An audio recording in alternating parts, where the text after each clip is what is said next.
En el episodio de hoy nos va a acompañar Mari Rueda, terapeuta gestalt y fundadora de Bumi. Con ella vamos a estar hablando sobre cómo sanar la relación con mamá y papá, cómo se ve y cómo se vive una relación conflictiva con los padres y cómo no cometer esos mismos errores en nuestra vida y en otras relaciones. Bienvenidos y bienvenidas. Así me siento nace de la eterna necesidad de poder vibrar libremente, expresando lo que sentimos y pensamos sin límites. Hablar de diferentes temas, situaciones y procesos sin sentirnos juzgados o solos en nuestro sentir. Cohabitar en libertad y vivamente sin dejar de cultivar la relación con nosotros mismos, quienes nos acompañan en la vida y nuestro entorno. Soy Juan José Tejada y en este espacio, a veces solo o acompañado por amigos, profesionales, gente que quiero y admiro, vamos a hablar sin filtro de cómo nos sentimos y todo lo que pensamos sobre temas que todos deberíamos poner en conversación. Bueno, para este episodio, que es una de las temáticas más importantes para mí, que debo decir que es algo en lo que yo estoy trabajando personalmente y que es muy difícil y que además también nos lo han pedido mucho, es cómo sanar la relación con mamá y papá. Quise invitar a alguien a quien admiro un montón, como profesional, como persona, como mujer y también por un proyecto que ella tiene en redes sociales que ilumina también la vida de muchas personas. Ella es Mari Rueda. ¿Cómo estás, mi Mari? Ay, muy feliz de estar aquí. Gracias por esta invitación tan bonita y gracias por esas palabras tan generosas. A ti, a ti. Bueno, antes de empezar, mi Mari, cuéntanos de ti, cuéntanos de tu proyecto, cómo estás, cómo te sientes y empezamos ya a hablar de lleno del tema. Bueno, en este momento estoy disfrutando las bondades de la montaña. Hace 5 años y medio vivo en las montañas y esto es un paraíso. Entonces, desde todo lo que está pasando en el mundo, de todo lo que se nos está moviendo, pues yo tengo la felicidad, la gracia, el honor de poder estar acompañada sobre todo por la naturaleza que de por sí es súper terapéutica. Y Ay, bueno, pues 100%. desde aquí es que nació Bumi, que es este proyecto de como de multiplicar y de multiplicar la luz y, y compartir los caminos que a mí y a otras personas que colaboran con Bumi nos han servido Sí. para precisamente para poder llevar más luz al mundo. Me encanta y además eres terapeuta, musicoterapeuta, terapeuta gestalt. Cuéntanos un poquito de eso. Pues mira, imagínate que yo empecé estudiando ingeniería industrial y me di cuenta que por ahí no era la cosa. Y estudié música, yo soy guitarrista clásica. Ay, me encanta. Y en medio de estar estudiando guitarra y toda la pelea que fue poder estudiar música, porque como dicen algunas personas, estudiar, ser artista a veces es como si uno fuera un criminal, es como, ¿cómo va a Ay, estudiar sí. eso? No. Entonces, en medio de eso, me di cuenta que igual en la academia, pues había también mucha desconexión y para mí la música siempre ha sido una fuente de medicina, de conexión conmigo misma, de sanación, de inspiración. Y pues al ver que cada audición era un parto, yo dije, no, tiene que haber otra manera de vivir la música, o sea, de aprender, de poder tener la técnica y todo, y no, todo el conocimiento, pero de vivirla de otra manera. Y ahí empieza como Sí. mi camino de búsqueda. eh, y empiezo por investigar un poco en las neurociencias, eh, en unos diplomados como de educación desde las neurociencias y fue como un proceso de autodescubrimiento a pesar de que era un tema que parecía como muy lejano. Fue a través de como de esa inquietud que tenía yo que conocí que había una cosa que se llamaba la musicoterapia y yo dije, bueno, esto es exactamente lo que yo quiero hacer, pero no sabía en dónde, no sabía cómo, no sabía qué programa escoger. Entonces me puse Sí. eh, a investigar aquí y allá, porque yo veía en internet cosas y yo no sabía con qué criterio, ¿no? Escoger una cosa o la otra. Y tuve la suerte de hablar con un amigo músico que es músico famoso en la escena bogotana de nosotros los más cuchiris, que es Pablo Tedeschi. Él es el teclista de Pasaporte, que es un grupo que era en los Sí. noventas. Y, y Pablo me dijo, pues me ayudó, me dio mucha guía sobre, pues, como cuál era el camino que él creía que sería bueno transitar y ahí me introdujo a la terapia Gestalt, en donde él estaba estudiando Ujú. en ese momento en Transformación Humana, que es una escuela de terapia Gestalt y de muchas otras terapias. Entonces yo decido, en vez de entrar a la maestría de musicoterapia de la Nacional, decido entrar a estudiar terapia Gestalt porque sobre todo me di cuenta que para ser terapeuta, musicoterapeuta, lo que sea, pues uno necesita revisar muchos sus temas. ¿Sí? Sí, Primero empezar por casa. sí, 100%. Y ahí empecé un proceso de 3 años de intensísimo autoconocimiento y trabajo interior.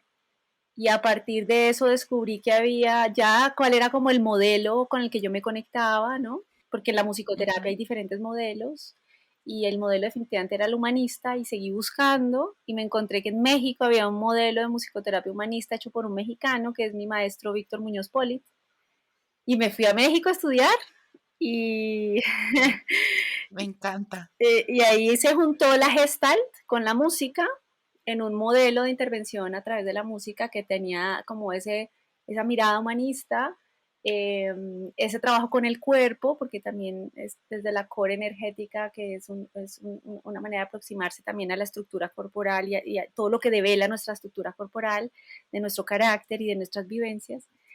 Y se juntó con la música y en México es que conocí el camino que hoy es mi camino espiritual, que es el budismo Bon. Ujú. Y pues así te podría contar miles de historias de cómo se ha venido entrelazando un camino con el otro para hacer lo que hago hoy.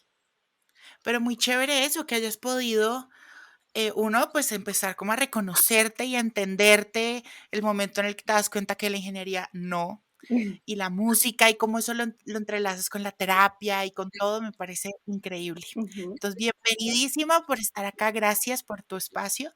Y vamos a hablar, como dije, de un tema que para muchos es un tema, debo decir que para mí realmente es complicado. Creo que más por el lado de papá que el lado de mamá. Ujú. Eh, He tenido, aunque claro, desde afuera se pueden ver que son relaciones muy buenas y todo, realmente detrás hay una historia bastante complicada. Yo creo que con cada uno, como te decía, un poco más con mi papá, de la relación, pero para ir hablando de todo esto, de cómo sanar esta relación con ellos, María, hablemos un poquito de por qué es importante sanar la relación con mamá y papá, por qué es importante tener esa relación bien puesta, por qué es importante tenerlos bien acomodados en nuestra vida. Ese es un muy buen verbo para definirlo. Mira, acomodar a los padres en el corazón ni en la mente es importantísimo porque es esa relación primigenia la que ha permeado la manera como nosotros nos relacionamos con el resto del mundo y con nosotros mismos. De acuerdo. Cuando nosotros somos niños, somos absoluta y totalmente dependientes de nuestros padres. Y el niño o la niña busca esa mirada, esa aceptación, esa calidez, esa protección, ¿no? Esa aprobación del padre y de la madre. Y, y el niño, la psique de los niños es egocéntrica en el sentido de que ellos no entienden, uno de niño no entiende, mi papá me gritó es porque está estresado en el trabajo o porque, no sé, hoy no, se peleó con mi mamá. Un niño ve que su papá no lo acepta, no lo acoge, Mm. no lo atiende y no cree que es porque hay algo mal con su papá, sino porque hay algo mal con él o con ella. Sí, es como la psique de los niños es centrada en ellos mismos, entonces todas las explicaciones, muchas de las explicaciones que se dan sobre las relaciones es algo debe pasar mal conmigo para que mi papá grite o para que mi mamá no me mire o para que, ¿sí? Entonces, Sí, digamos que yo creo que cada padre y cada madre han hecho lo que creen con el nivel de conciencia, lo que creen correcto con el nivel de conciencia que tienen. Y hay muchos padres, muchas madres cuyo nivel de conciencia no ha estado vibrando ni en la empatía, ni en el, no, ni en la mm, conciencia de cómo afectan a sus hijos, ni en la conciencia de cómo fue su infancia, ni en la conciencia de cómo son sus propios dolores y traumas.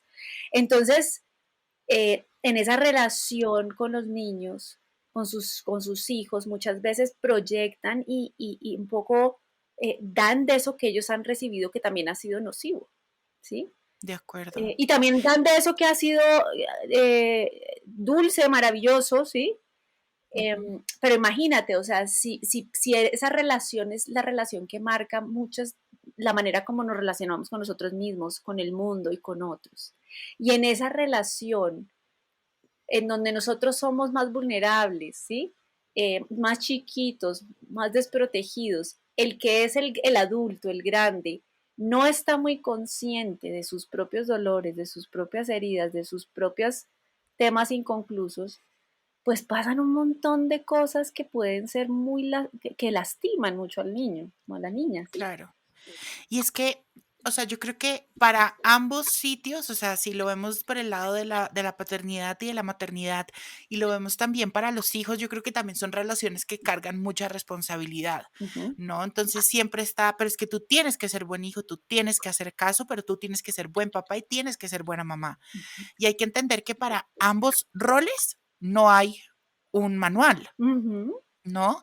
Y eso es muy importante lo que tú dices ahorita, lo estaba analizando y realmente sí. O sea, la relación con nuestros papás es la primera relación que tenemos en la vida. ujú, El primer contacto es el del médico, pero la primera relación realmente es con los papás. ujú, Y de ahí se pueden desprender muchas cosas. Y por eso en otros capítulos también hablábamos de eso. Y es que la base también para poder arreglar muchos problemas que tenemos como sociedad, como la violencia de género, la violencia sexual y un montón de otras cosas, también tienen mucho que ver con el tema de la crianza, de esas pautas que a uno le dan ujú, en esos primeros momentos de vida. ujú. Y me parece muy importante eso. Mari, ¿cómo se ve una relación conflictiva con mamá y papá? ¿Cómo se ve una relación en nosotros mismos o con los demás? Porque eso sí es verdad, cuando tenemos una relación conflictiva con mamá y papá, a veces de pronto no se ve reflejada directamente con mamá y papá, sino con los demás. ¿Cómo se ve esa relación?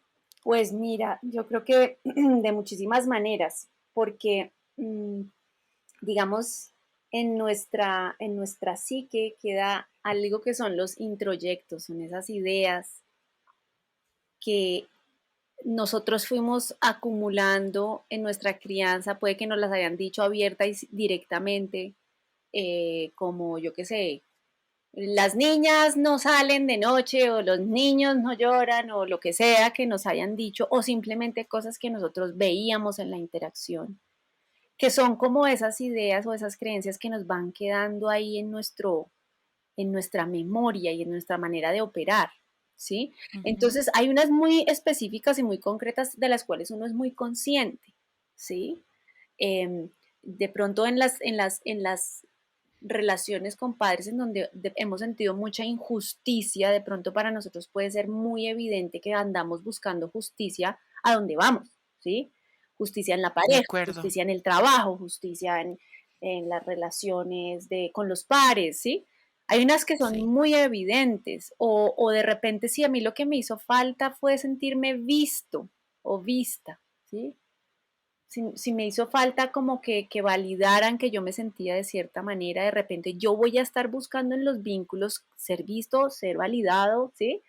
¿No? Ser Ujú. tenido en cuenta. Y hay unas que son muy claras, pero hay muchas otras que son muy inconscientes, ¿sí?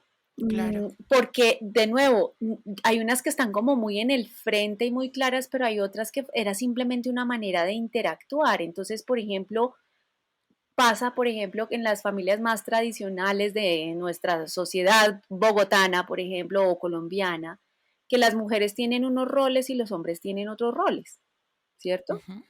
Y a veces vamos a nuestra relación de pareja y simplemente asumimos que esos mismos roles se van a repetir.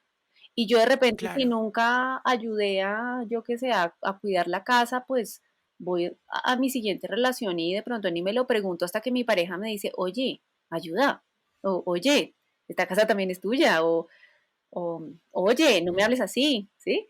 Entonces, la cosa es que como que a lo largo de la vida vamos descubriendo también cuáles son esas pautas inconscientes de relacionamiento que se van saliendo por los poros, digamos, de nuestras actitudes Y es a través del relacionamiento con otras personas que podemos también evidenciarlas, ¿sí? Ahora, hay unas que son que nosotros podemos rastrear más fácilmente porque uno dice, ah, es que en mi casa siempre se hacía así y yo por eso estoy acostumbrado, ¿no? A tal hábito. Pero hay momentos en que el acompañamiento de un terapeuta o de simplemente un testigo, un amigo, ¿sí? Que le dice, oiga, usted no se ha dado Sí. cuenta de que, ¿no? Yo qué sé. Usted siempre grita cuando llega a su casa y uno dice, ah, caray, es que yo me acostumbré que así era como cuando llegaba mi papá, por decir algo, ¿sí? Mm. Entonces, yo sí creo que así como las relaciones pueden afectarnos, la relación de papá y mamá cuando la tenemos desacomodada en el corazón, yo también creo que en nuestra interdependencia, las otras relaciones nos ayudan a acomodar y a sanar esa relación con papá y mamá, digamos, como de esos resquicios, ¿no? Que han quedado en nuestra Ujú. manera de relacionarnos con el mundo. Nos ayudan en la medida en que también estemos abiertos y queramos hacer conciencia, ¿no? Sí. Entonces yo creo que es un proceso continuo y yo sí creo, o por lo menos en mi experiencia, en el momento en que yo acomodé a mi papá y a mi mamá en mi corazón y supe de qué manera me podía relacionar mejor con uno y con otro, con todas sus, ¿no? Con todas sus bondades y con todos sus defectos. Primero dejé de reclamarles tanto lo que no me dieron.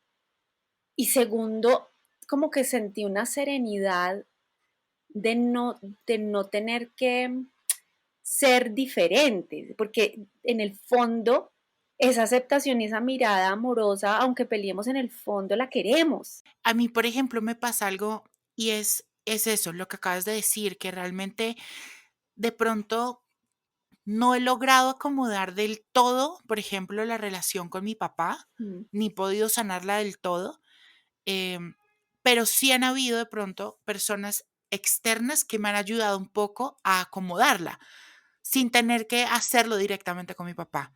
Por ejemplo, con mi papá me pasa mucho, y es que el tema, por ejemplo, de eso que hablabas ahorita, del ser validado, del saber que él puede llegar a entender cómo me siento o cómo no me siento, es un tema, sí. ¿no? Ha sido un tema y para mí eso es muy chocante. Entonces, yo no sabía cómo interactuar con él realmente. Eh, y me di cuenta que, pues, una de las formas en las que yo podía interactuar con mi papá era a través del trabajo. Entonces, logramos, en cierta forma, por lo menos tener conversaciones mucho más fluidas, sin tener tantos encontrones, hablando del trabajo, hablando de cosas de publicidad, de mercadeo, de un montón de cosas que han ayudado un poco a que esa relación se vaya acomodando un poco. Siento también, Mari, que igual la relación con papá y mamá, aunque a uno la acomode y todo, es una relación que con los años va cambiando, Ujú. ¿o no? O sea, Sí. digamos que la relación, las formas también no son las mismas, o sea, yo no me sigo o no sigo buscando lo mismo de mis papás que buscaba yo cuando tenía de pronto 5 o 6 años. Ajá.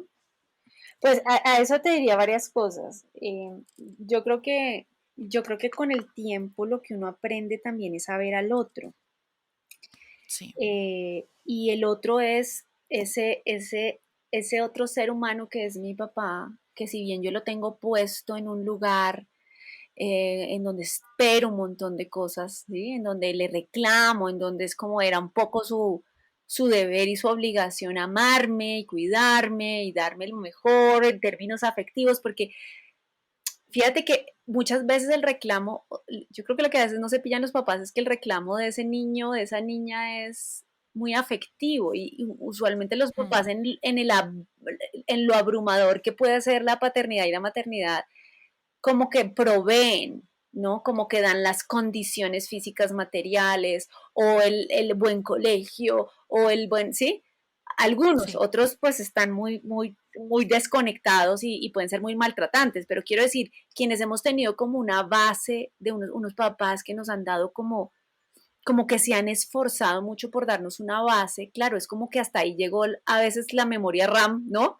Y es como ya lo sí, afectivo, es como ya, ¿no? Y el niño se queda pidiendo lo afectivo, es como no me importa si tengo para jugar una caja, mírame, tócame, háblame. Sí. consiénteme, ¿sí? Entonces, yo creo que por un lado, yo estoy convencida que en un punto nosotros nos tenemos que convertir en nuestro propio padre y nuestra propia madre de ese niño interior. El Hablando de niño interior, Mari, ujú, me causa una pregunta acá y es ¿cómo nos damos cuenta que nuestro niño interior está herido? Yo realmente he logrado identificar algunas cosas, una muy clave, y fue que también lo mencionaste. Yo creo que en todo lo que has dicho has describido mi vida, pero yo siempre fui muy rebelde sí, y siempre era muy de aquí se respeta a todo el mundo, aquí tiene que haber justicia y así soy, mm, ¿no? Y en una de esas me di cuenta que realmente también lo estaba haciendo porque realmente la relación, lo que te digo, de pronto no tanto con mi mamá, aunque tengo mis rollos con mi mamá, con mi papá era muy así. Entonces, eso que de pronto yo no encontraba en mi papá o ujú, que mi papá no me podía dar, pues yo lo peleaba afuera, ujú, ¿no? Y era ese respeto, esa justicia, y era muy rebelde, o sea, yo me la pasaba en psicología en el colegio ujú. porque era una cabrita. Entonces, ¿cómo nos damos cuenta que nuestro niño interior está herido?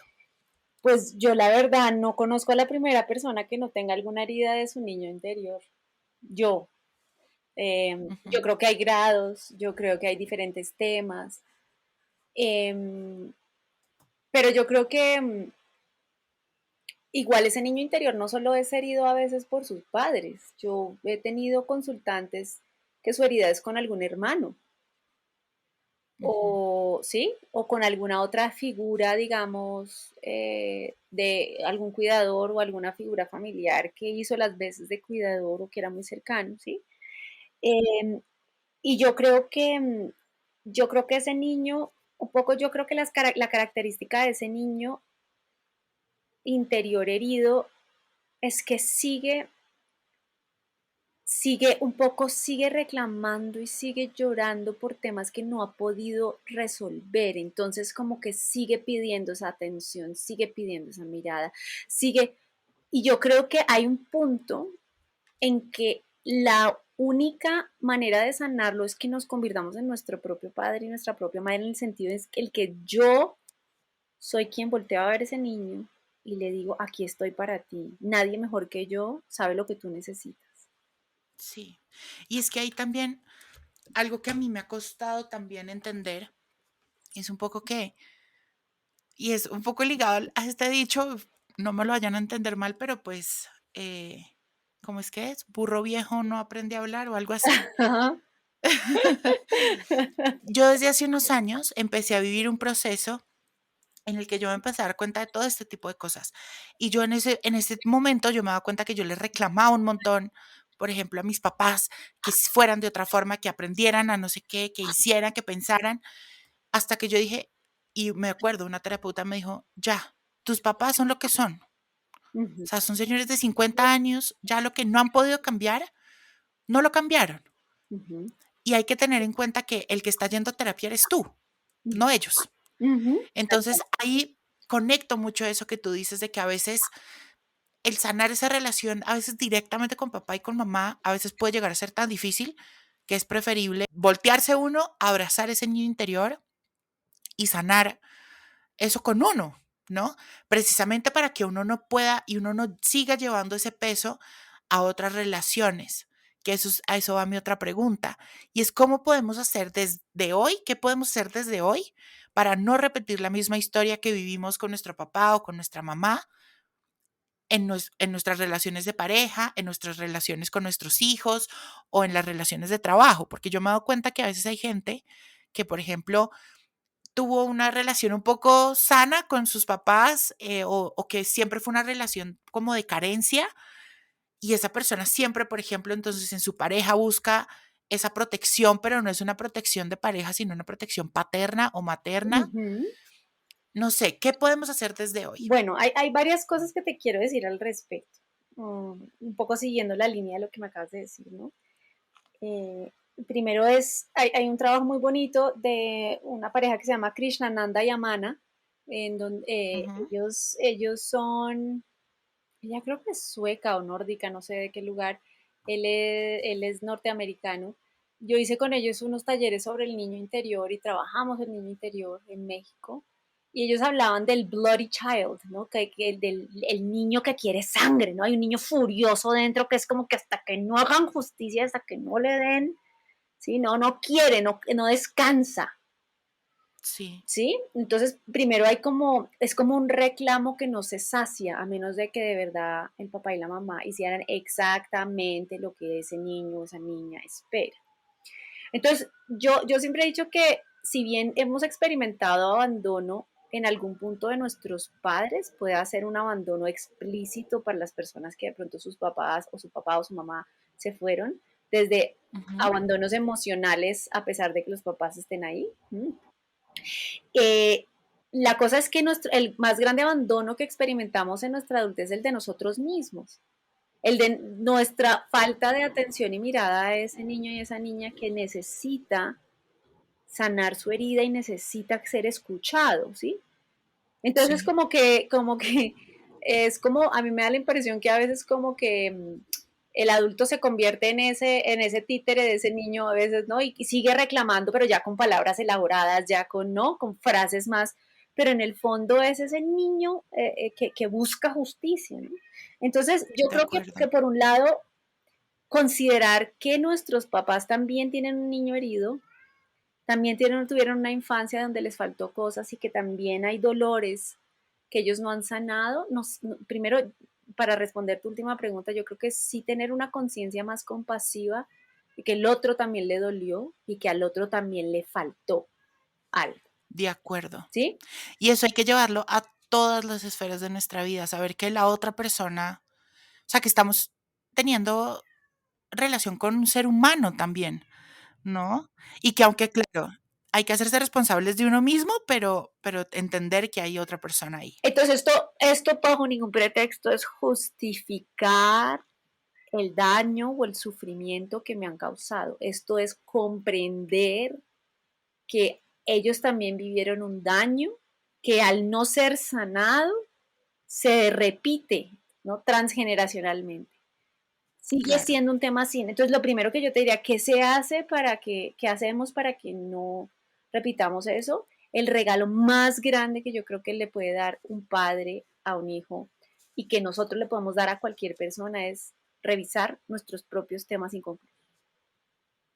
de Si acuerdo. nosotros podemos mirar nuestros dolores, nuestras llaguitas, donde tenemos heridas, y nosotros somos esos como los primeros que atendemos nuestro dolor y aprendemos a relacionarnos, aprender a relacionarnos con nuestro dolor es vital, porque lo vamos proyectando por el mundo y le vamos reclamando al mundo que nos alivie, pero nosotros, el peor de todos los abandonos es el que nos hacemos a nosotros mismos.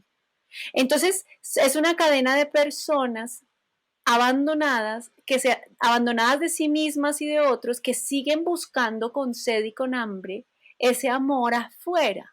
Y cuando no viene Ujú. de la manera y en el color y en el tono que lo esperamos, viene muchísima frustración. Entonces, yo sí creo que poder comprender, ok, ¿cuáles son mis heridas?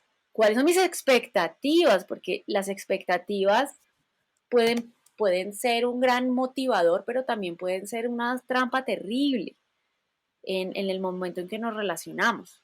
¿Sí? Además, porque muchas veces nuestras expectativas no son explícitas. ¿Sí? Ujú. Entonces, poder comprender eso, y yo diría, y hago la cuña ahí de la terapia Gestalt, como esos tres principios de la Gestalt, que es poder estar conscientes, es decir, darme cuenta, ¿sí? Ser consciente no es estar impávido y que nada me perturba, es darme cuenta cuándo me perturba, darme cuenta cuándo me engancho, darme cuenta qué es lo que activa, digamos, esa furia en mí, cuándo se activa mi reclamo al otro, que quiero que me dé algo que yo ni siquiera me doy a mí mismo, ¿sí? Ujú.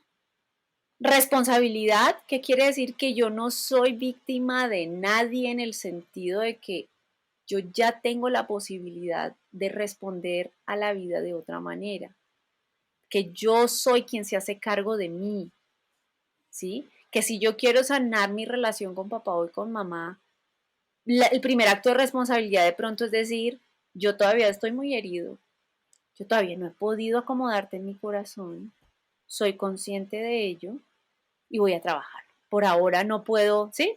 Hacer como que nada pasara. No importa, eso ya es un acto de responsabilidad. Es decir, aquí todavía hay cosas que yo te reclamo, pero soy consciente de que es que mi herida no ha sanado, ¿sí? Soy Ujú. consciente que tú también tienes heridas, ¿sí? Entonces, poder traer como la responsabilidad primera es nuestra, ¿sí? Eso de nuevo no es una apología al deje así, no. Claro que hay cosas que a veces hay que decir en voz alta, decir, no estuvo bien para mí que tú me pegaras, no estuvo bien para mí que tú me dijeras tal cosa, no estuvo bien para mí que tú no estuvieras en tal momento, ¿sí? Pero si yo soy el primero que abraza y contiene y atiende a ese niño, cuando yo voy a hacer el reclamo, es un reclamo con más conciencia y con más responsabilidad de, ¿sí? De una justicia más puesta en su sitio y no tan enardecida, ¿no? De acuerdo. Y la presencia, porque es que conciencia, presencia, responsabilidad, la presencia porque muchas veces estamos tan en el pasado o tan en el futuro y tan poco conscientes de qué nos está pasando aquí y ahora, que se vuelve, que a veces se vuelve muy difícil dialogar, ¿sí? Uy, eso es muy importante. O sea, yo siento que también hay muchas cosas que, claro, hay que sanarlas, hay que hablarlas, hay que expresarlas, pero con ese cargo de presencialidad, ¿no? De saber de que de pronto eso que por lo que estoy herido pasó ya hace tanto tiempo eh, que hay que, claro, expresarlo, pero ya ir cerrando un poco el ciclo, ¿no? Exacto. De hecho, justamente esa conciencia de esa presencia, yo puedo, digamos, de cómo el pasado muchas veces seguimos cargándolo, desde la terapia gestal, que más que estar indagando el pasado, vamos al pasado cuando necesitamos darle un poquito de historia a lo que en el presente sigue vivo, ¿sí? Entonces, si necesitamos ir atrás, ¿sí? No es una terapia arqueológica, ¿sí? No es de revisar causas, es más bien es como, ¿qué me está pasando aquí y ahora? Aquí y ahora sigo con dolor, luego ese dolor es presente, tuvo un origen atrás. Vamos a ver qué, ¿sí? De repente Sí. atrás nos da pistas o necesitas sanar o necesitas mirar, pero finalmente el punto es que en el presente el dolor sigue sin ser sanado, la herida sigue sin ser cerrada o sigue sin ser vista. Entonces fíjate que es una paradoja porque nosotros muchas veces en nuestras relaciones reclamamos mucho que nos vean, que nos acepten, que nos validen, pero nosotros muchas veces ni vemos, ni aceptamos, ni validamos al otro en su diferencia. Y no es lo mismo tener 20 que tener 60, ¿sí? Entonces, una crianza y un contexto eh, familiar, social, de pronto hay contextos económicos también que generaron unas circunstancias que uno no puede comprender Ujú. desde su vivencia, porque la suya es muy diferente. Entonces, como que justo estaba hablando con Pepper, que es mi amiga que me ayuda con todo lo de Bumi, y decía, bueno, ¿no? Como en relación a todo lo que está pasando ahorita, es como no ser tibio, ¿sí? Pero no ser incendiario. Yo decía, pero es que, digamos, lo que yo más he visto en este momento es exactamente en relación a los padres, varios consultantes que sus ideas, sus posturas, ¿no? Sus creencias son muy diferentes a las de sus padres. Y el conflicto que es cómo podemos estar en la diferencia sin generar más violencia, ya no en las calles, en nuestra casa. Uy, de acuerdo. ¿Mm? Porque, y también ahí, y es algo que yo siempre he dicho, Mari, y es entender que hay otras personas que crecieron, que se criaron en otros momentos de la vida, ¿no? De pronto nosotros ahorita sí tenemos una mente mucho más abierta, estamos mucho más interconectados, somos mucho más conscientes de la salud mental, de entendernos, pero de pronto una persona mayor, pues eso no se lo enseñaron. Ujú. Entonces es obvio que va a haber un choque. Exacto. Y fíjate que eso me remite a algo que es el deber ser. Y el deber ser puede tomar toda suerte de formas. Porque si el deber ser es, yo qué sé, ser conservador, ir a misa, tener un trabajo estable en una gran empresa. El deber ser también puede ser, lo he visto en varios consultantes, ser poliamoroso, salir a protestar, eh, yo qué sé, tener relaciones abiertas. Y hay gente que en uno y otro deber ser no se ubica, porque no es como Sí. con lo que vibra, ¿sí? O el deber ser es ser amable, simpático, según la cultura, por ejemplo, en Santander, tengo algunos consultantes en Santander y el deber ser es un poco decir las cosas como vienen, así como Como caigan. a la carita, porque sin pelos en la lengua, pero bueno, eso también puede ser súper contraproducente en momentos. El deber ser de las personas del interior es ser más prudentes, ¿no? Ser más Sí. calladitos. Entonces, fíjate que usualmente tenemos polarizado el deber ser como si fuera eso que nosotros no queremos, pero a veces nuestra manera de concebir la vida puede ser el deber ser para alguien más. Entonces es complejo porque cualquier postura que termine siendo súper dogmática, rígida y no abre las ventanas al otro, y esto no le quita poner límites, eso no le quita decir con esta persona no me quiero relacionar más porque sus ideas son completamente contrarias a las mías y chocan con mis valores. Pero es cómo lo hacemos. Yo creo que eso compete mucho a lo que estamos viviendo. Es cómo lo hacemos. Lo hacemos con violencia, lo hacemos con argumentos, lo hacemos con claridad, lo hacemos desde la tranquilidad. ¿Cómo lo hacemos? Porque es que esto es diario. Si tú Sí. escuchas al que cuyo deber ser es ¿no? Todo lo establecido, pues le parece absolutamente inconcebible el modus vivendi de muchas otras personas. Y conectando un poco esto que estamos hablando con el tema de papá y mamá, que quiero contarte una autorrevelación, una anécdota mía, y es que pues yo he sido siempre como la oveja psicodélica para mi papá, es como, pero ¿por qué haces siempre lo contrario a lo que se Uy, debe? ¿No? Y sí, ya a mis 41 años, ayer justo estoy recién mudada y vine a vivir con unos amigos, o sea, co-living, ¿no? Una sí. pareja y nosotros, mi esposo y yo. Y por supuesto que eso, uno a los 41 años en co-living, pues según de donde yo vengo, eso no es el deber ser.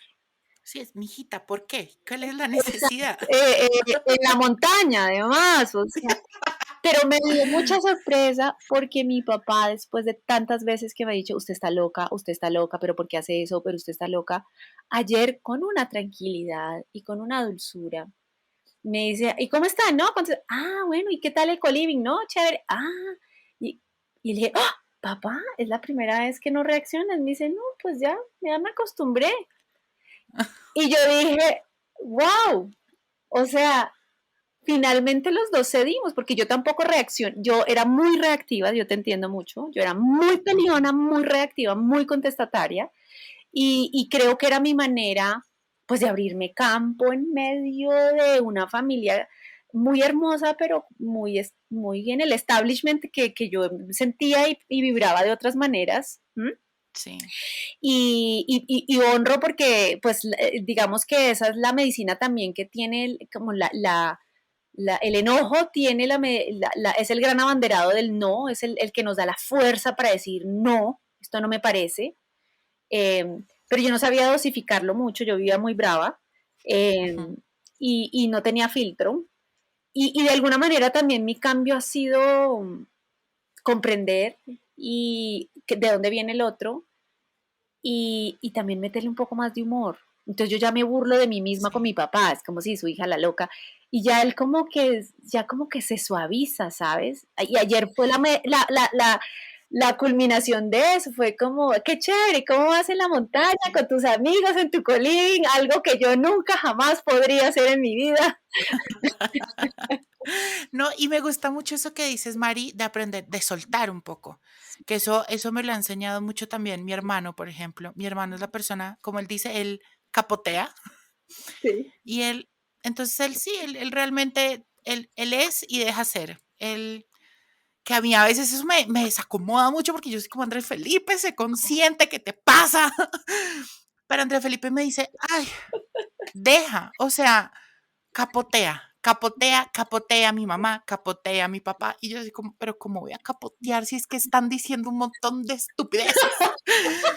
Eh, pero él es muy así y eso me lo ha enseñado mucho y eso a veces, aunque pues no es una forma de escape a los problemas, pero yo creo que es una forma linda de decir, ok, te respeto, no voy a actuar con más violencia y ya.